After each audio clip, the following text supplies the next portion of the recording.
What would you do if a duke walked out of his stone gatehouse one gray morning, pointed at a herd of thin, coughing, half-forgotten dairy cows behind him, and told you they were yours before nightfall, or else his men would put them down where they stood?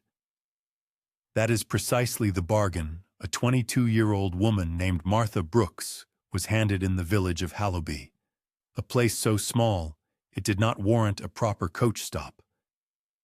The story that followed took one hard year to write itself, and it ended, against every whisper in the lanes, with her milk on the Duke's own table. Settle in. Stay close. Let it unfold the way she lived it, morning by morning, hoof by hoof. Martha arrived in Hallowby on foot in the last hour before the light gave out, with her father's coat folded over her arm because it was the only good thing left to her name. The lane came out of the woods and dropped between two hedgerows so tall the wind moved above her head without touching her face. Her boots were mended twice at the heel. Her hands were red at the knuckles and paler across the palms, and she had walked far enough that her right hip had begun to speak to her with every step. Behind her, 3 months back, lay a small tenant farm outside Cranshaw that had been her father's until the fever took him in the spring. The landlord had waited only as long as decency required, then had the tenancy transferred to a cousin with a stronger name and a heavier purse. Martha had been given a fortnight to gather what would fit on a handcart. She had gathered less than that, because she found she could not bear to carry things that had lived a life without her. Hallowby, when it opened before her, was a scatter of stone cottages along a single crooked street, a church with a leaning spire, a smithy already dark, and on the low rise beyond, the long gray wall of the Duke's estate running out into the fields like the spine of some sleeping animal. Smoke drifted from 3 chimneys. A dog barked once, thought better of it, and stopped. Somewhere out in the meadows a cow lowed, and the sound was so thin and so wrong it caught her before she knew what she was hearing. She had come to Hallowby because a letter had come to her, in a hand she did not know, saying only that her mother's sister, a woman Martha had not seen since she was 7, had died in the parish almshouse, and left her a bed, a small tin box, and the goodwill of the village if she chose to claim it. The letter was signed by the curate. It said nothing about cattle. It said nothing about a duke. It said nothing at all about the winter that was coming down the hills toward her with the slow patience of a thing that knows it will win. At the edge of the churchyard, an old woman in a black shawl stood pulling dead stems from a grave. She looked up as Martha passed, took her in from bonnet to boot, and said, without hurry, "You'll be the girl for the beasts, then." Martha stopped. "The beasts." "His Grace's beasts," the old woman said. "They've been waiting." Then she bent again to her weeds as though she had said nothing at all, and Martha walked on into the village with a word she did not understand, pressed into her like a coin into wax. She slept that first night on the almshouse cot her aunt had left her, under a blanket that smelled of lavender and coal. The tin box held 2 shillings, a lock of pale hair, and a folded paper with her own name written across it in her aunt's shaky script. She did not open the paper. She was too tired, and she was afraid of what a paper written to a dead woman's niece might ask her to carry. At dawn, the curate came to fetch her. He was thin, apologetic, and walked half a step ahead as though embarrassed to be seen leading her anywhere. His Grace, he said, had asked to see the newcomer. His Grace, he said, had a matter to settle before breakfast. His Grace, he added more quietly, was not a patient man on cold mornings. They walked up the long gray wall to a gate of black iron, and through it to a yard where the cobbles were slick with old straw, and past the yard to a paddock at the back of the home farm where the smell hit her before the sight did. It was the smell of animals kept too long in their own leavings, of hooves gone soft, of bedding not changed, of a place where no one had come with a bucket and a brush for a very long time. There were 19 of them. She counted twice because the first count seemed a cruelty.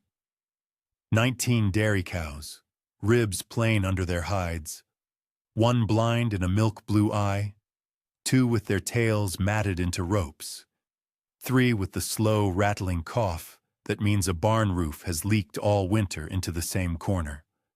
A red heifer was down in the straw and did not rise when the gate opened. A dun cow, older than the rest, turned her great tired head toward Martha and simply looked without hope and without fear, the way a creature looks when it has finished expecting anything. The Duke stood at the fence in a coat cut for a heavier man. He was perhaps 50, ruddy at the cheek, gray at the temple, and he did not remove his glove when he spoke. "You see them," he said. "I see them," Martha said. "They are worthless," he said. "My steward tells me they cost me more in feed than they return in pail. My tenants will not have them. My butcher will not have them. By noon I had meant to have them shot in this yard and buried in the low field." He waited, as if she might argue. "One tokuid. The curate says you are without place," he went on. "The curate says you were raised among cows. If you will take them off my ground before the light fails, you may have them. Every hoof. I will not feed them another night. I will not look at them another morning. If you cannot move them, my man will come with a rifle at dusk. Do you understand me?" "I understand you," Martha said.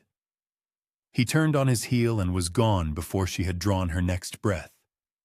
The curate lingered, wringing his hat, and murmured that there was a bit of common grazing at the far end of the parish that no one used, and that the almshouse barn had a roof of sorts, and that he was very sorry indeed. And then he too was gone. Martha stood alone at the fence. The dun cow watched her. The red heifer breathed in the straw. Somewhere behind her the estate clock, cracked at the second stroke, told the hour badly. Would you have taken them? Would you have walked back down that lane with 19 half-ruined animals shuffling behind you and no barn worth the name at the end of the road? Or would you have let the rifle do its work and slept easier for it? If a story like this moves you, leave a word below and follow along. Because what Martha Brooks did next, and what those 19 cows carried inside them that no steward had bothered to see, is where this year truly begins. Word of the Duke's bargain reached the crooked street of Halliby before Martha did. It traveled the way such things travel in small places, through a boy sent for bread and a maid sent for coal, through the smithy's open door and the churchyard gate, until by the time Martha came back down the lane with the curate's borrowed halter in her hand, there were already faces at the low windows and shoulders leaning in the doorways to watch her pass. They did not trouble to whisper quietly. 19 head, they say. 19 carcasses, more like. His Grace has found himself a fool at last. A woman in a stained apron laughed outright and turned back into her kitchen. 2 men at the smithy watched her go by without lifting their caps. A boy of about 10 trotted at her elbow for a dozen paces, staring up at her face as if to memorize it for later telling, then dropped away when his mother called him sharply from a doorway. Martha kept her eyes on the lane. Her father had taught her long ago that a mocked thing gains nothing by looking about for the mocker. At the far end of the street, where the cottages thinned into hedgerow and the road bent toward the estate wall, a man was standing at the gate of a tidy yard with his thumbs hooked into his waistcoat. He was broad, well-fed, pink at the neck, and wore a coat that had cost more than the smith's forge. Martha did not know him yet, but she would learn him. He was the Duke's steward, the same man who had told his grace that the cows cost more in feed than they returned in pail, and he was in no hurry to lose the argument. "Girl," he called. Martha stopped. "You are the one taking his grace's beasts." "I am." He looked her over slowly, from the mended boots to the red knuckles to the plain wool at her throat, and he smiled without any warmth in it. "You will bring them back in a fortnight and beg him to shoot them after all," he said. "Save yourself the fortnight. Let the man do it now. There is no shame in knowing your measure." He waited. When she did not answer, his smile thinned. "There is a shame in wasting a village's patience," he said. "Mind that." Martha inclined her head the smallest degree a head can be inclined, and walked on. Behind her, she heard him laugh once, short, like a man clearing his throat. Past the last cottage, the hedgerow rose high on both sides, and the sound of the village fell away. And there, at a stile beside a bramble thick with early haws, an old man was sitting on the top step with a stick between his knees. He was very old. His coat had been black once, and was now a soft, sunned green at the shoulders. His eyes, when he lifted them, were the pale, watery blue of a winter sky, and they rested on Martha with no surprise at all, as if he had known she would come round the bend just then. She would learn later that he had been a herdsman on the estate for 51 years before his knees gave out, and that he had raised the mother of the dun cow, and the mother of that one, back into a line no one but he remembered. She did not know it now. She only knew that he watched her the way the old woman in the churchyard had watched her, as if she were a page in a book he had read before. "Good day," Martha said, because she had been raised to. He did not answer at once. He set both hands on the stick and considered her. "A herd knows the hand that means to keep it," he said at last. "Feed them true, and they will feed a house that turned them out." Martha waited, but there was no more. He lifted his stick a bare inch in something like a blessing, and looked away down the hedge. And it was plain he had said what he had come to say, and would say nothing further. She dipped her chin to him and went on. The words sat oddly in her chest as she walked, warm and unmeaning, like a stone kept in a pocket for later. By the time she reached the estate gate again, the sun was already dropping behind the wall, and there was no more time to be spent on the words of old men. The curate met her at the paddock with a length of rope and a great deal of apology. He had also brought, in a small miracle he did not seem to know he had performed, a lad of about 14 from the almshouse yard, a thin, sallow boy called Nub, who did not speak, but who nodded very seriously at each instruction and set at once to work with the halter. Between the three of them, they got the red heifer up out of the straw by degrees, one shoulder and then the other, and coaxed her onto her feet, and she stood swaying but standing. The dun cow came to the gate on her own when Martha opened it and put a hand flat on her neck. The rest followed the dun. That was the first thing Martha learned about them, and she filed it away without knowing yet how much it would matter. The dun cow led, and the herd went where she went. They came out of the yard slowly, hooves clopping wet on the cobbles, tails switching at nothing, 19 of them, in a ragged single file, shuffling behind a dun cow and a girl in a mended coat, along the long gray wall and out through the black iron gate into the lane. The steward was gone from his doorway. The village street was not empty, though. Faces were still at the windows. No one laughed now.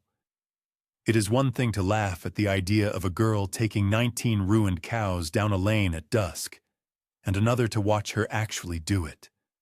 With the light going and the animals stumbling, and no place for them at the end of the road. The common grazing lay a full mile beyond the last cottage, past the ford, past a stand of leaning ash, in a low field ringed by a broken dry stone wall and a hedge grown into itself. The curate had not lied. No one had used it in years.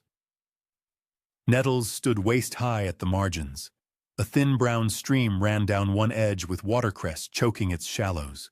Beyond the field, half fallen in against a rise, was the almshouse barn he had spoken of.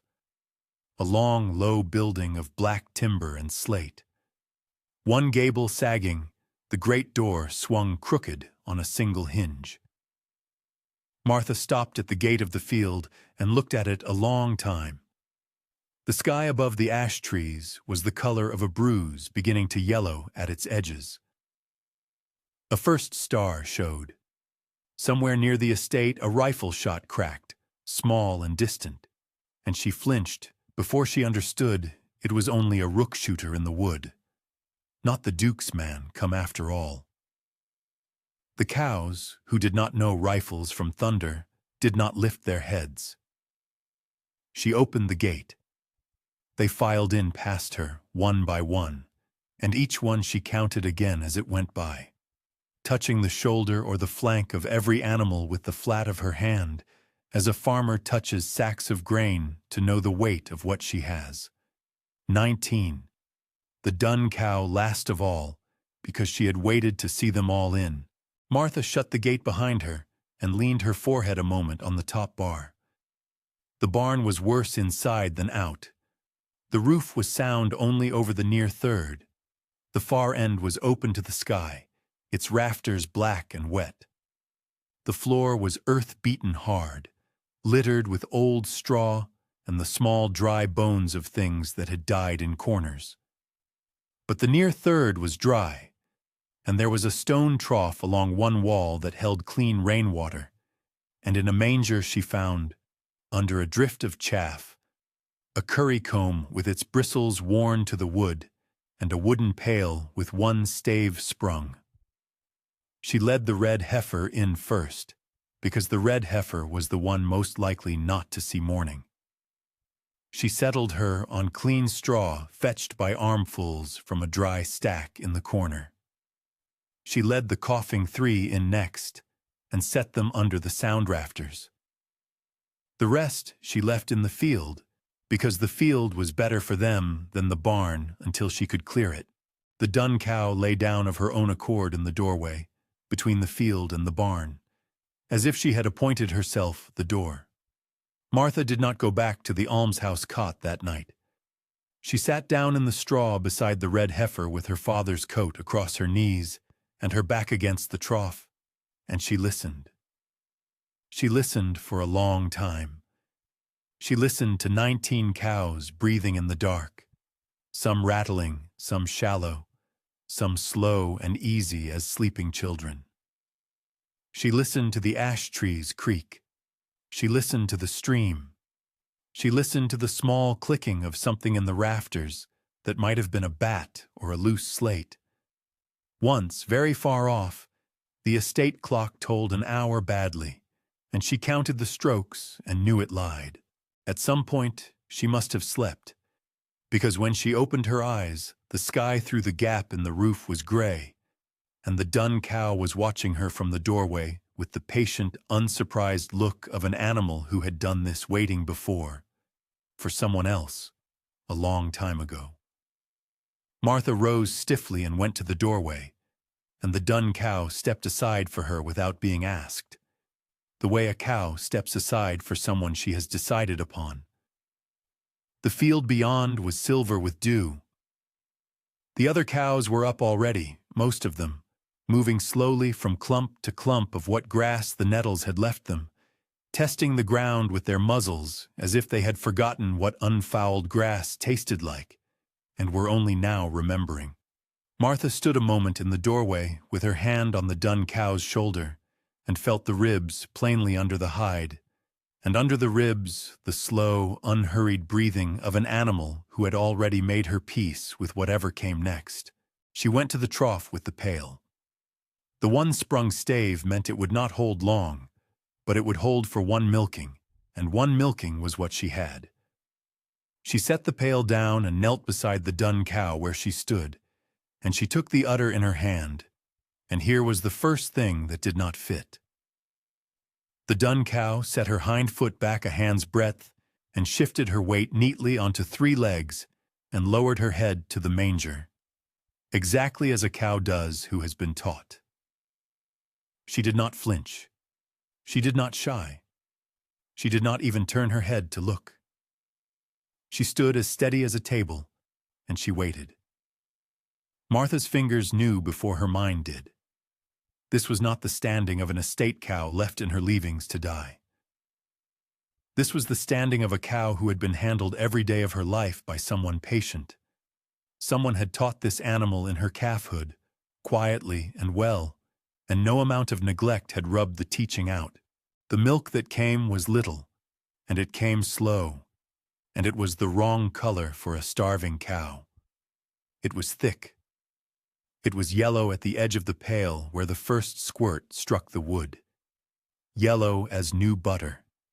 Yellow as the inside of a primrose. Martha watched it gather and did not, for a long moment, understand what she was looking at. A thin cow gives thin milk. A ruined cow gives water. This milk, what little of it there was the milk of a cow bred for cream. She milked her out. It was less than a quart. She set the pail aside on the trough, where the barn cat, had there been one, would not have reached it, and she stood up, and she put her hand on the dun cow's neck, and she looked, for the first time in proper light, at the animal's near shoulder. There, under the caked filth and the loose winter hair, half hidden where the neck joined the withers, was a small, clean brand. Not the estate mark. Martha knew the estate mark from the paddock gate and from the iron on the yard wall, a crude bar and crown burned deep. This was a different mark altogether, a neat letter worked small and careful into the hide long ago by a hand that respected the animal it was marking. Martha put her thumb on it and traced it. A curl, a cross-stroke, a letter, then a second letter beside it, so faint under the grime she could not yet be sure. She did not scrub at it. She did not go seeking its meaning. There was too much else waiting. She only marked in her mind that it was there, and that it was not the Duke's, and she took the pail and stood and went out into the field to see who else in the herd wore quiet evidence of a life before this one. The day's work began then, and it did not stop for many days. Martha started with the field, because the field would feed the cows, and the barn would only shelter them, and shelter without feed was a slower way of shooting. She borrowed a scythe from the curate, who brought it himself, and would not meet her eye when he handed it over, as if he had wronged her by fetching her here, and did not yet know how to be forgiven. The scythe was old, but the edge was sound. Martha set to the nettles at the field margin in the cool of the morning, cutting them low and laying them in windrows to wilt. Nub came before noon without being sent for, and took up a sickle at the far corner, and worked without speaking, as he had worked in the paddock, nodding at instruction and answering nothing. The dun cow watched from the barn door. By the third day a strip of clean grass a rod wide showed along the east side of the field, and Martha turned 2 of the coughing cows onto it, and the coughing 3 became the coughing 2 by evening, because the middle one had eaten green grass, and stood with her head lifted for the first time, and lowed once, weakly, as if surprised to find her own voice. Martha cleaned the barn in the afternoons, when the sun had come round enough to warm the sound end. She hauled the old straw out in armfuls, and burned it in a heap at the field's low corner, and the smoke went up thin and gray, and the villagers, walking past on the lane, saw it and did not speak of it. She scrubbed the stone trough with sand from the stream until the stone came up pale. She mended the sprung stave of the wooden pail with a strip of green ash and a length of twine the curate produced from a coat pocket without comment. She took the currycomb from the manger where she had first found it, and cleaned it against her apron and set it aside for the dun cow, because the dun cow had earned first use. When she turned the currycomb in her hand that evening by the low fire she had made outside the barn door, she saw what she had not seen in the dark of the manger.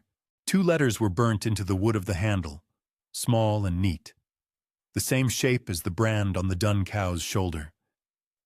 She held the comb up to the firelight and turned it and read them, and did not yet know the name they made, only that they were the same letters, and that a comb and a cow bearing the same private mark were not accidents of a badly kept estate. Somebody had owned these tools and these animals together, and had taken care with both, and had lost them. She set the comb back in the manger. She would ask, in time. She would not ask yet. The labor compounded.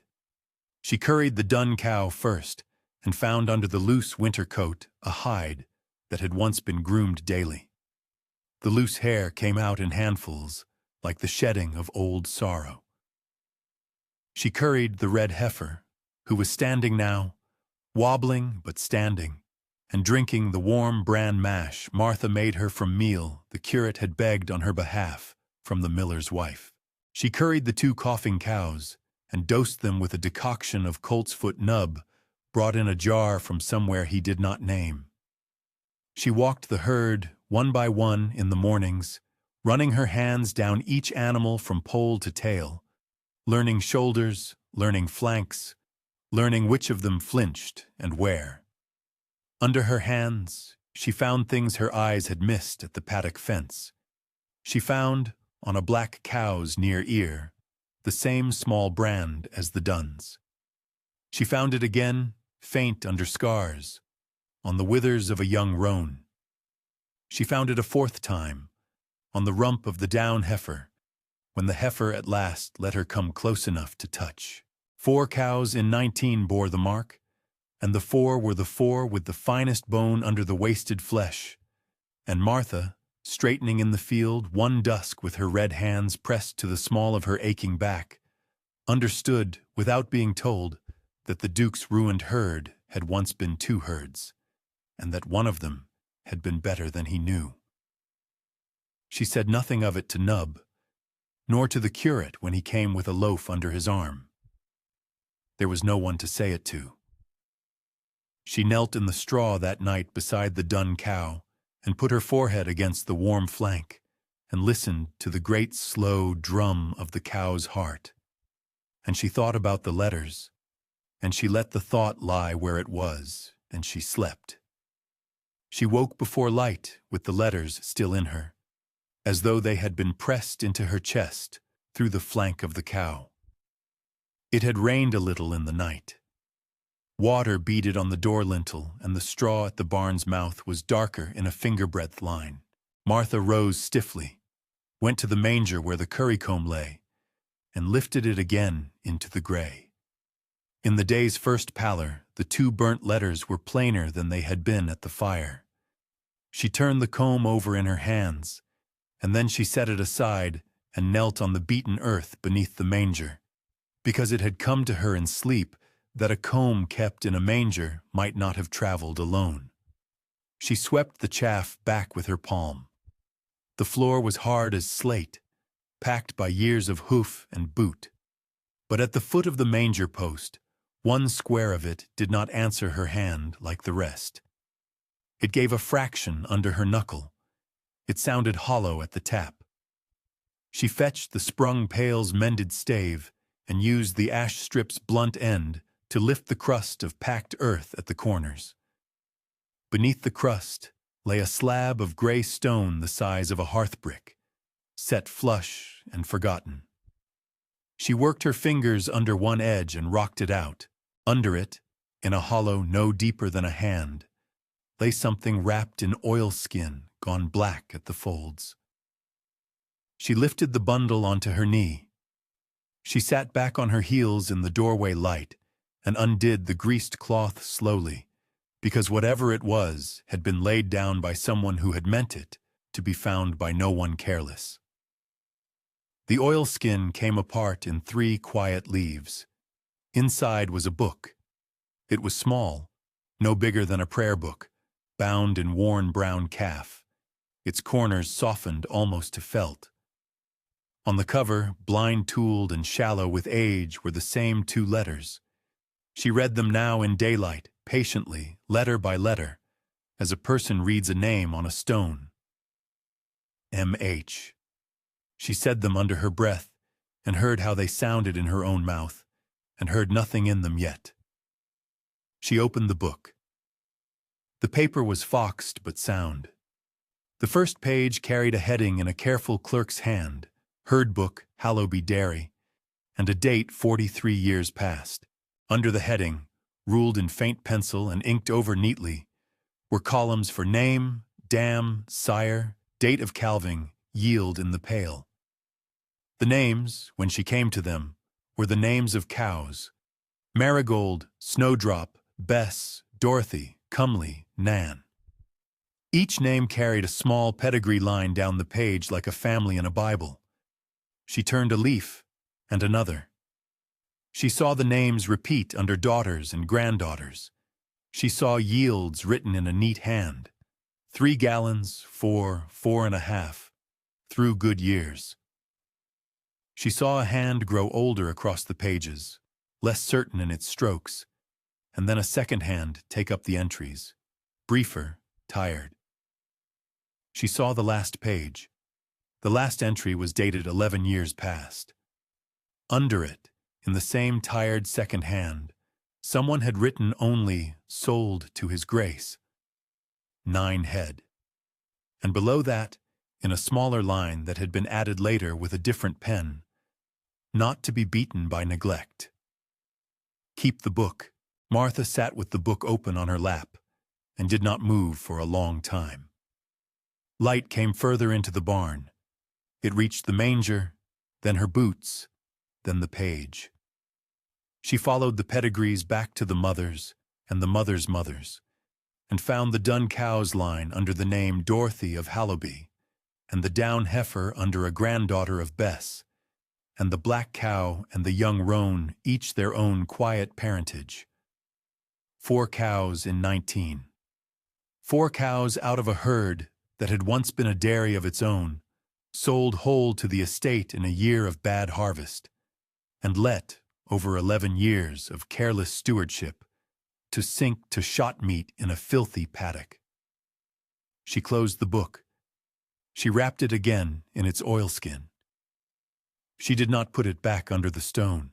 She carried it to the corner where her father's coat lay folded, and slid it inside the coat, between the wool and the lining, and set the coat on the manger, and went out to the field to see to the cows without saying a word aloud, though her lips moved once around the letters as she walked.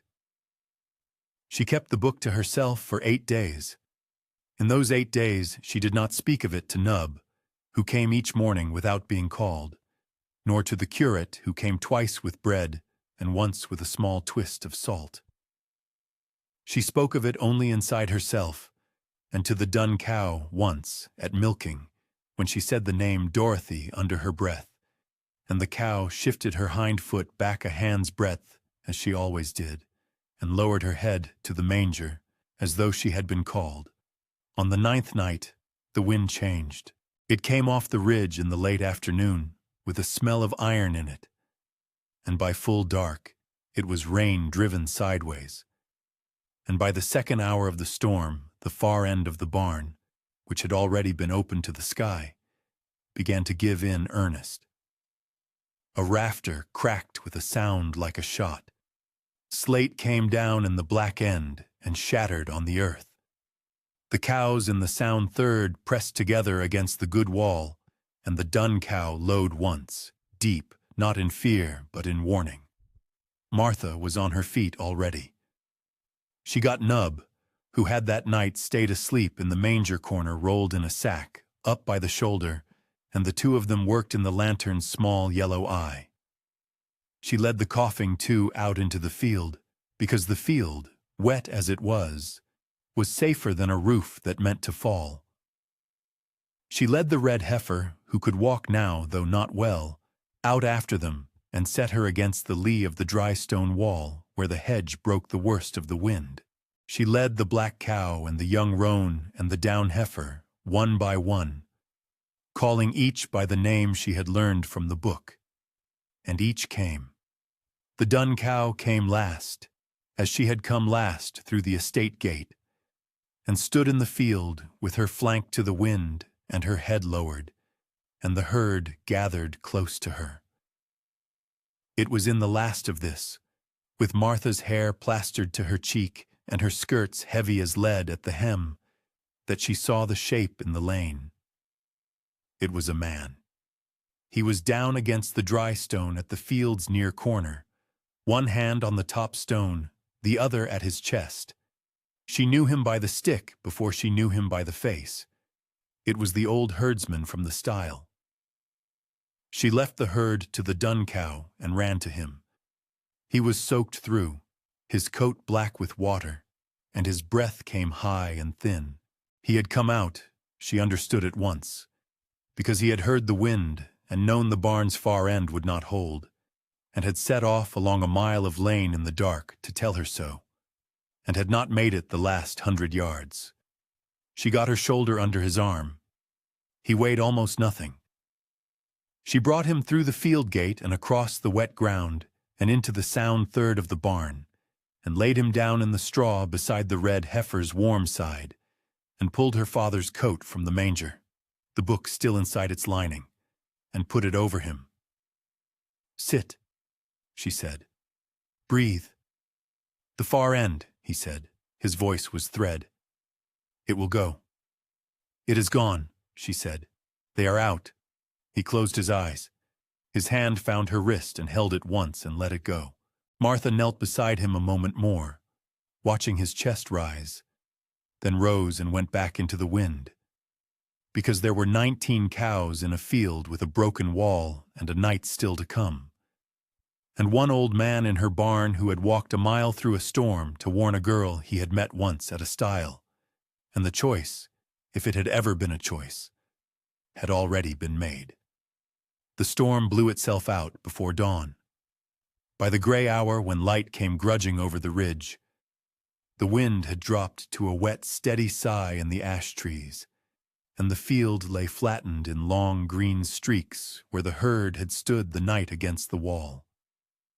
Martha counted them from the gate. 19. The dun cow lifted her head from the wet grass and blew a slow breath. The red heifer was on her feet inside the barn.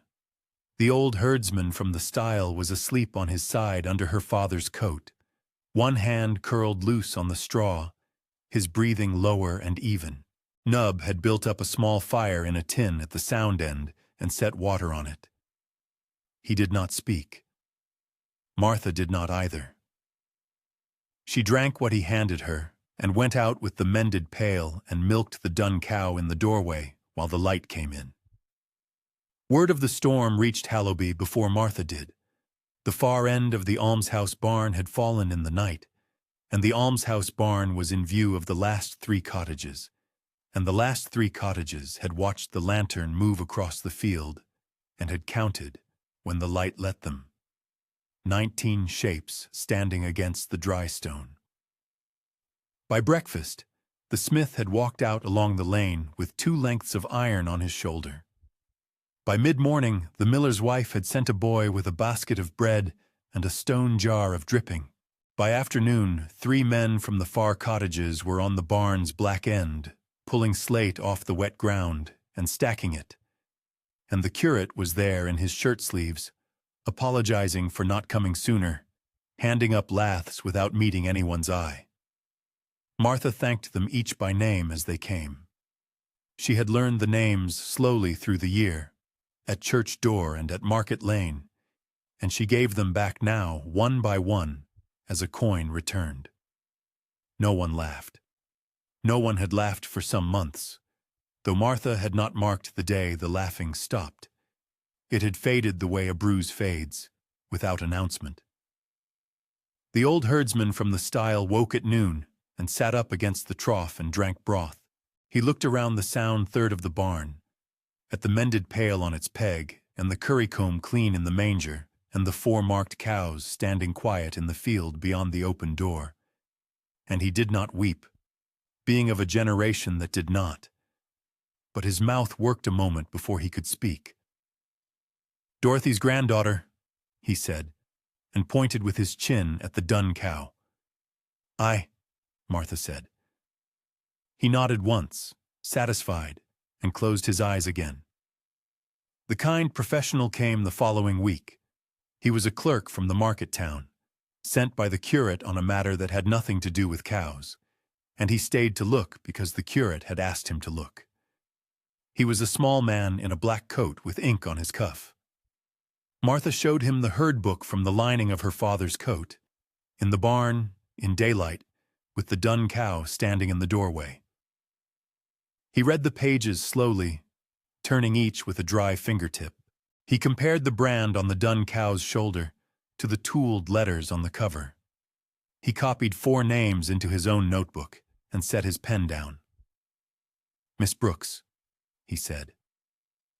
"This herd was a registered dairy, sold whole in a poor year, and lost in the estate books after. You have 4 head of it, and there get."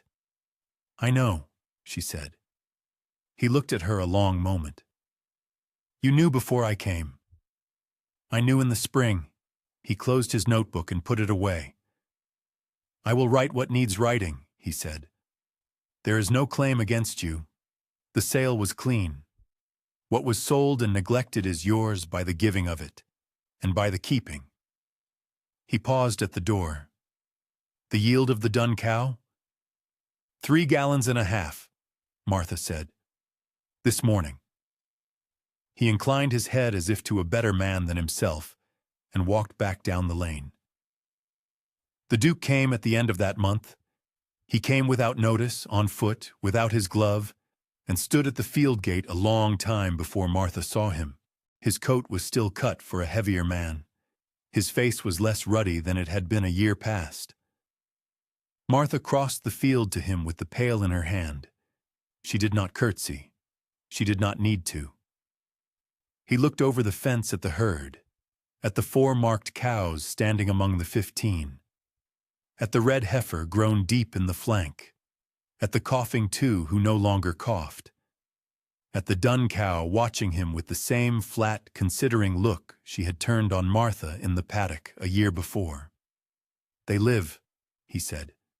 "They do," Martha said. He was quiet. Then, without lifting his eyes from the dun cow, he said, "My steward was wrong." "Yes," Martha said. He nodded once, slowly, and it was not a small thing for a man of his station to nod. He asked in a lower voice whether the house at the estate might have its milk from her, going forward, at the fair market price, delivered by whatever hand she chose. Martha said it might. He inclined his head half an inch and walked back along the wall the way he had come, and Martha stood at the gate until his coat was lost against the stone. That evening the curate came with a slate and chalked out the round for the morning. 2 quarts at the smithy, 3 at the miller's, 1 at each of the far cottages, a pail at the almshouse, and a full churn to be carried, in the small hours, up the lane and through the black iron gate to the Duke's own kitchen. Martha read the round and nodded. Nub, who now spoke a word here and a word there, said, "I'll carry the churn." Martha said, "We'll carry it together." The dun cow lay down in the doorway between the field and the barn, as she had lain on the first night, and closed her eyes. The year turned again. By the second summer, the almshouse barn stood whole under new slate, paid for out of the milk round and the sale of a bull calf, and the field beyond it was clean to the dry stone, with hedges laid and the stream running clear of watercress in a stone channel Nub had dug through the low corner. The herd stood at 22, 3 heifers having calved, and every cow answered to a name from the book. The herd book itself lay on a shelf above the trough, wrapped no longer in oilskin but in clean linen, open in the evenings so that Martha could enter the day's yield in a third hand after the two that had come before. On an evening in late September, Martha walked with a covered churn up the lane to the black iron gate. Nub walked beside her. The light was gold along the top of the estate wall and blue in the hollows below. At the kitchen door of the great house, a cook took the churn from her hands with both of her own and thanked her by name. Inside, at a long table Martha did not see, the Duke lifted a small jug of cream that had come out of the dun cow at dawn and poured it, without a word, over the pudding of a small niece visiting from town. Martha walked back down the lane in the last of the light with Nub at her elbow. At the field gate the dun cow was waiting, as she always waited, having led the others in for the night. Martha put her hand on the warm shoulder over the small clean brand and stood a moment. They were never worthless, she said, to no one in particular, and to the cow, and to the field, and to the year behind her. They only wanted keeping. The dun cow blew a slow breath into her palm. Beyond the wall, the estate clock struck the hour, and this time it struck it true. Thank you for staying with Martha through her long year, for the patience of it, and the quiet mercy that runs beneath a story like this one. If it warmed you, leave a kind word below, tap the like, and follow along. There is another tale waiting, of a boy given a broken orchard no one else would touch, and what he grew there before the frost.